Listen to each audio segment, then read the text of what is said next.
సరే ఈరోజు కార్యక్రమం ఏంటి సార్? ఎందుకు మీరు పోలీసులు మిమ్మల్ని అడ్డుకున్నారు? ఈ మెడికల్ కాలేజీలు ప్రైవేటు పరం చేస్తున్నారు అధికార పార్టీ చంద్రబాబు నాయుడు గారు. నిరసనగా ఈరోజు యాడికిలో ప్రోగ్రాం పెట్టి దానికి పర్మిషన్ కూడా అధికారులే మాకు పర్మిషన్ ఇవ్వడం కూడా జరిగింది. అందులో భాగంగా మేము నేను పోయేటప్పటికి వాళ్ళు వచ్చి నిలబెట్టడం జరుగుతుంది. అంటే మీరు పోయి అక్కడ ప్రోగ్రాం చేస్తే అక్కడ సక్సెస్ అయితే కార్యకర్తల్లో నాయకుల్లో కూడా ఒక ఉత్సాహంగా పనిచేస్తారు. ఈ కాన్ఫరెన్స్లో మేము ఫేస్ చేయలేము అనే ఒక భావంతో పోలీస్ అధికారులను అడ్డం పెట్టుకొని నాకు ఈ విధంగా జరగడం జరుగుతుంది.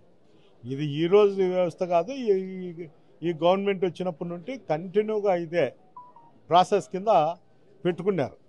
వీళ్ళకి ఏరే పని కూడా లేదు, డెవలప్మెంట్ లేదు, ఇంకోటి కూడా లేదు. వాళ్ళు ఏందో మేమైతే A1 మున్సిపాలిటీ అని చెప్తారు. ఏమిట్లో A1 మున్సిపాలిటీ నాకు అర్థం కావడం లేదు.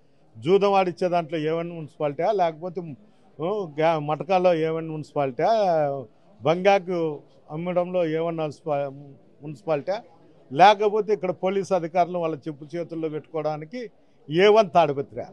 ఇవన్నీ నాకు అర్థం కావడం లేదు. ఏదో ఒక రోజు అదే నిర్ణయిస్తుంది.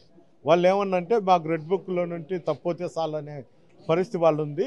ఈరోజు రెడ్ బుక్ అవుతుంది, రేపు గవర్నమెంట్ వచ్చి డిజిటల్ బుక్ అవుతుంది.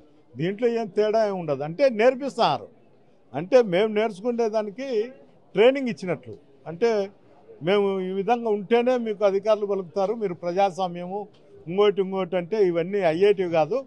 మేము చెప్తున్నాం, మేము చేస్తున్నాం, మళ్ళీ మీ ప్రభుత్వం అయితే చేతనైతే చేయండి అని వాళ్ళు ఒక మెసేజ్ పంపిస్తారు మా దగ్గర. ముఖ్యంగా పోలీసులు అయితే మొదటగా మీకు పర్మిషన్ ఇచ్చారు, రికార్డెడ్గా పర్మిషన్ ఇచ్చారు, మరి అడ్డుకోవడం దీన్ని ఎలా చూస్తారు మీరు ఒక మాజీ ఎమ్మెల్యే? నేను దానిపైనే కదా నిరసన వ్యక్తం చేస్తాను. ఏం చూడమంటే చేతగాని పరిస్థితుల్లో ఉన్నారు అధికారులు ఇక్కడ. కేవలం పై అధికారులు చెప్పినా వీళ్ళు వినే పరిస్థితి లేదు. మిస్గైడ్ అంటే ఎస్పీ గారిని కానీ ఏఎస్పీ గారిని మిస్గైడ్ చేసి నడుచుకుంటారు. దీన్ని ఎవరు అరికట్టేం లేదు. చూస్తాం ఎంతకాలం సాగుతుందో, ఏం జరుగుతుందో చూస్తాం. ఇప్పుడు మీరు ఇక్కడైతే నిరసన వ్యక్తం చేస్తున్నారు, యాడికి వెళ్ళడానికే ప్రయత్నం చేస్తున్నారు అంతే కదా. నేను పోవాలనే కదా ఈ తాపత్రయం అంతా, లేకపోతే నేనేంటికి